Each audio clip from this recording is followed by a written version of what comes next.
Terima kasih Anda masih bersama dengan kami. Bagi Anda yang baru saja bergabung, kami hadirkan kembali 3 berita utama hari ini. Ruang kelas rusak parah, bahkan nyaris ambruk. Para siswa sekolah di sekolah dasar di Grobogan terpaksa mengikuti ujian di teras sekolah.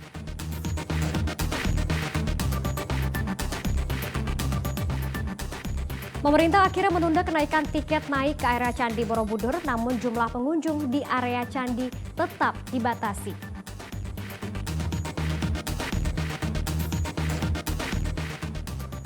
Jelang Idul Adha, pengawasan hewan kurban terhadap penyebaran wabah penyakit mulut dan kuku semakin diperketat.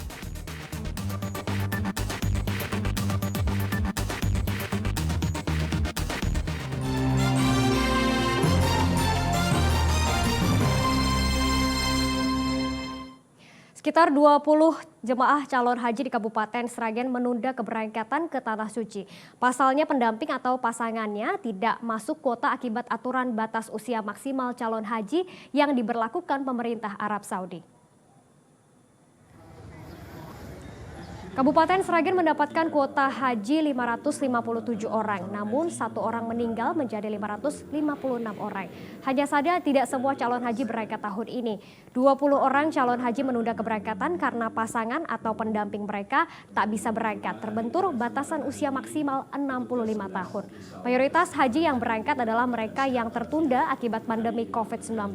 Meski harus menunggu 2 tahun, jemaah senang bisa menjalankan rukun Islam ke 5 tahun ini. Berbagai persiapan telah dilakukan, terutama dalam menghadapi cuaca panas di Arab Saudi. Tidak seberapa, ada beberapa sekitar 20-an yang semestinya mereka berkesempatan, tetapi karena suaminya atau pendampingnya itu lebih dari 65 tahun, mereka menunda untuk keberangkatan tahun yang akan datang. Ada pandemi seperti ini ya kita harus sadar. Persiapannya gimana Pak? Ya alhamdulillah pada saat ini siap. Antisipasi di sana kan nanti panas Pak, mungkin Ya kita berusaha lah, dapat mungkin kita berusaha supaya jangan. Berbagai cara dilakukan agar para calon haji tetap aman saat menjalankan ibadah di Tanah Suci, seperti membuat tanda pengenal khusus. Di Kabupaten Boyolali, calon haji mendapatkan gelang identitas hingga peci atau pita khusus agar tidak terpisah dari rombongannya. Gelang yang dibuat ini bukanlah untuk hiasan tangan semata. Ini adalah gelang identitas haji. Proses pengerjaan gelang berlangsung di salah satu rumah warga yang dekat dengan Gedung Asrama Haji Donohudan, Kabupaten Boyolali. Setiap gelang terdapat identitas calon haji asal Indonesia. Material gelang dari logam monel agar tidak mudah rusak. Para pembuat gelang juga harus teliti agar tidak ada kesalahan identitas calon haji. Dibersihkan dulu, terus dilingkari, terus ntar diurutkan sesuai nama dan rombongan masing-masing gitu. Gelang ini sengaja dibuat untuk calon haji agar mudah teridentifikasi jika terpisah dari rombongan dan bisa dibedakan dengan calon haji dari negara lain. Selain gelang, ada pun peci yang dipasang pita khusus yang digunakan para calon haji, seperti calon haji kloter 6 asal Kabupaten Demak. Mereka sengaja memakai peci yang dipasang pita khusus agar mudah menghafal kelompoknya. Ada yang tersesat kita bisa nyari gampang sebagai tanda pengenal. Terus memilih itu atas kesepakatan atau gimana? Ya, ide satu regu seorang kemudian disepakati bersama. Diketahui kota haji tahun 2022 mencapai 1 juta jemaah. Indonesia mendapatkan kuota sebanyak 100.051 jemaah, paling banyak dari negara lain.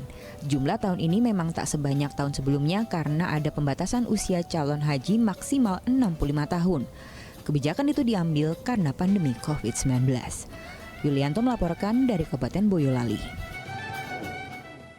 Seluruh pasar hewan di Kabupaten Grobogan ditutup selama seminggu. Penutupan pasar hewan imbas ratusan sapi yang terjangkit wabah mulut dan kuku atau PMK. Seharusnya pasar hewan di Kabupaten Grobogan sudah mulai beroperasi sejak Rabu kemarin. Namun karena kasus PMK terus bertambah, pemerintah Kabupaten Grobogan memperpanjang penutupan pasar hewan hingga 7 hari ke depan. Terdata 6 sapi sembuh dan 5 sapi mati akibat PMK. Kini tinggal 549 sapi yang masih terserang PMK dan paling banyak ditemukan di Kecamatan Toroh. Seluruh sapi yang terjangkit PMK dikarantina dan diberi vitamin. Satu minggu lagi karena apa, disinyalir di Gerobokan sudah ada masuk dari Jawa Timur kemarin, kita harus hati-hati juga supaya tidak akan. Jelang Idul Adha, pengawasan terhadap hewan kurban semakin diperketat. Di Kabupaten Demak, seluruh hewan jenis kambing dicek agar bebas dari wabah penyakit mulut dan kuku. Sementara di Kabupaten Brebes, pasar hewan kurban sapi dan kerbau ditutup untuk menekan angka penyebaran wabah PMK. Pemeriksaan wabah penyakit kuku dan mulut atau PMK semakin gencar terutama untuk hewan kurban. Di Pasar Kambing Meranggen, Kabupaten Demak misalnya, sejumlah kambing dicek mulai dari suhu tubuh, mulut, dan kondisi kuku. Seluruh kambing akan dijual sebagai hewan kurban jelang Idul Adha mendatang.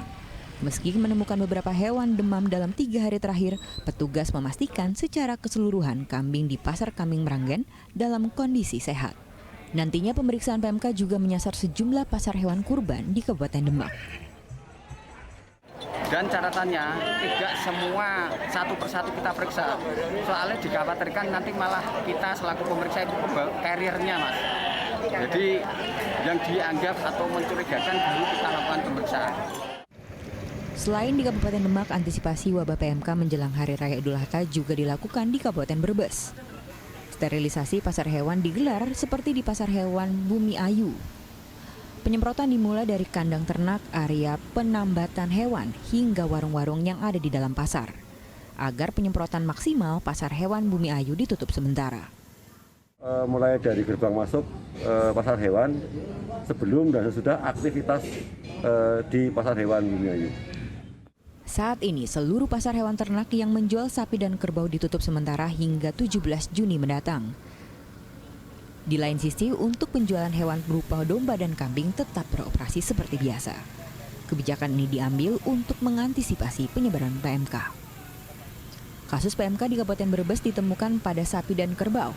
Saat ini terdapat 445 kasus PMK yang tersebar di 13 kecamatan di Kabupaten Brebes.